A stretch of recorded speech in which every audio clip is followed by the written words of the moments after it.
Vice President Kamala Harris is being roasted on the internet for trying to explain artificial intelligence to a group of labor and civil rights leaders on Wednesday. Let's watch.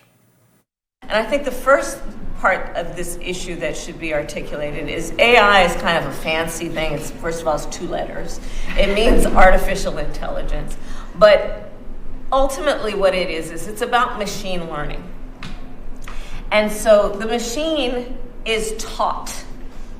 And part of the issue here is what information is going into the machine that will then determine, and we can predict then, if we think about what information is going in, what then will be produced in terms of decisions and opinions that may be made through that process. I guess that's not the most embarrassing clip she's ever had of explaining something. No, I do think at a certain point, people enjoy beating up on Kamala Harris so much that... I would never. How dare you accuse me? It becomes, jumps the shark a little bit. I mean, there are plenty of examples of her sounding like she's talking to an audience of preschoolers or speaking in such generalities that it's hard to tell what she's actually saying. She was speaking very generally there, yes. I think that's usually her biggest problem. And the implication is that maybe she doesn't know what she's talking about or hasn't read her briefing documents thoroughly or hasn't been briefed adequately or is just out of her depth. You know, it's giving not bad person or malicious intent or anything really actually negative other than it suggests that she is not prepped. I mean, what was she even trying to say there? Artificial intelligence, yes, it has a basis of information. ChatGPT is searching basically an online encyclopedia, a database of information it already has, trying to give you answers that are responsive to the questions you've asked or whatever. It gives you an output responsive to your input based on all of the stored information it has. That is kind of what she described. I don't know what where she was taking that or what the danger is there. That it almost sounded like she was making a misinformation concern thing. What if it has bad information, or we ask it for, or how do we, the gatekeepers of society, the protectors of truth, prevent people from seeking out bad or harmful information if this thing is well beyond its control? People can go and find the entire speech and see what she actually has to say about it. I mean, there's no point in us, speculating about what she did or did not mean. But I at a certain point, I would expect for her to be giving speeches where she does sound notably more informed, because I would expect that at some point we hit on an issue area that she genuinely cares a lot about personally, that she has a lot of personal experience in, even if it's just kind of an experiential thing, talking about her life, her own personal biography, even like an identity politics speech about what it means to her to be in this position. But even in all of those contexts,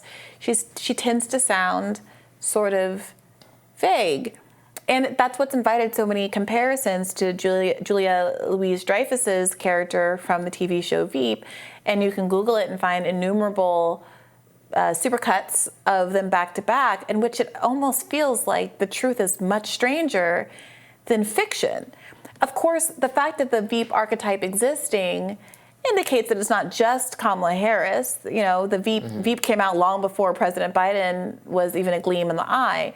But maybe it is something about the position and the lack of substance that is given to vice presidents that just leads them to sound so empty in their public appearances.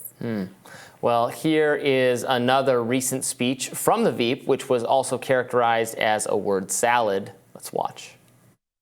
And I again want to thank the Secretary for your work. This issue of transportation is fundamentally about just making sure that people have the ability to get where they need to go. It's that basic. Yeah, it's basic is, I think, a little bit the issue. Is it ever not a really superficial gloss on something? If Kamala Harris were explaining how a phone works, and to be clear, I don't know how a cell phone works. You can imagine her saying, look, they put in the cancer-causing particles, and then you put it to your head, and then I'm just kidding. Just kidding. A phone is a device that you use when you want to talk. Fundamentally. We've all talked. We've all been there, right? We've all liked to talk from time to time. And when you want to talk, you use your phone. And it is like, I simply would not try to explain how a phone works. Yeah. I am not Bill Gates or whatever, Steve Jobs, whichever one of them designed the iPhone. Which one? The Apple guy. I'm not Steve Jobs. Steve Jobs. Steve Jobs. And I don't know how technology works, but it seems like what's happening is she keeps being put in these situations. They're low stakes events, right? You know, some little transportation event, whatever. They're low stakes, but just because it's low stakes doesn't mean there's not opportunities for you to sound useful and informed.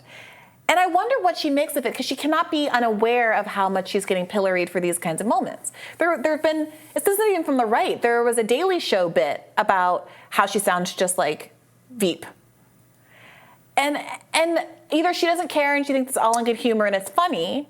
I saw a hilarious, I don't know who made it, a clip, I saw it on social media, on Twitter, of interviewing this literal child, this actual 4-year-old who claims to be her speechwriter. And it's real funny. I was going to text it to you, but then I didn't. Well, so either she just somehow is not aware of how she's being characterized, or she is aware and doesn't care, or she's aware she cares and she's trying to change and is unable to do so. Wasn't she in charge of immigration? Is she still in charge of fixing the immigration problem in the country? I mean, that was also unfair, right? Like, she doesn't have the authority to do it. Fixed. And I think that's an unfair. And I think there was a media cycle where her fix staffers it. She came out and wasn't said, even going to visit the border. So I think that staffing her in that way put her in a tough spot. Yeah. I don't know. I suspect that she did not ask to get immigration as her portfolio, like as her area of focus. That's a Veep joke as well, at least for the first 2 or 3 seasons, where she can never. The character, Selena Meyer, can never get the president on the phone or a meeting with. He's actually an unseen character, the original president that she's the vice president to. You never see him in the course of the show because she never gets any FaceTime with him, etc. And that feels right and accurate, which is part of why, and I know that we disagree on this, I am very skeptical about how difficult it would be for the Democratic Party to sidestep her should they choose to get behind somebody other than Joe Biden. Wait, what part of this do we disagree on? You don't think... I don't think you're very skeptical that they could ever get behind a candidate that's not Joe Biden without dealing with the awkwardness that Kamala Harris is next in line. Right. I think that, yes. And I think that that is the least of their concerns. Because what is she going to do about it? Do anything to, I think... I don't think Joe Biden's stepping away anytime soon. If he did, it would be hers. All right. Well, let us know what you think helps to explain Kamala Harris's choices rhetorically in her public appearances. Give her some speaking advice. Tomorrow on Rising, we will hand off the baton to the Rising Fridays team. And that will be Jessica Burbank and Shermichael Singleton, who will be filling in this week for Amber Athey. She'll be back next week. Be sure to like, share, and subscribe so you never miss any content. For those of you who prefer to listen while you're on the go, you're now available anywhere you listen to podcasts. See you later. Bye-bye.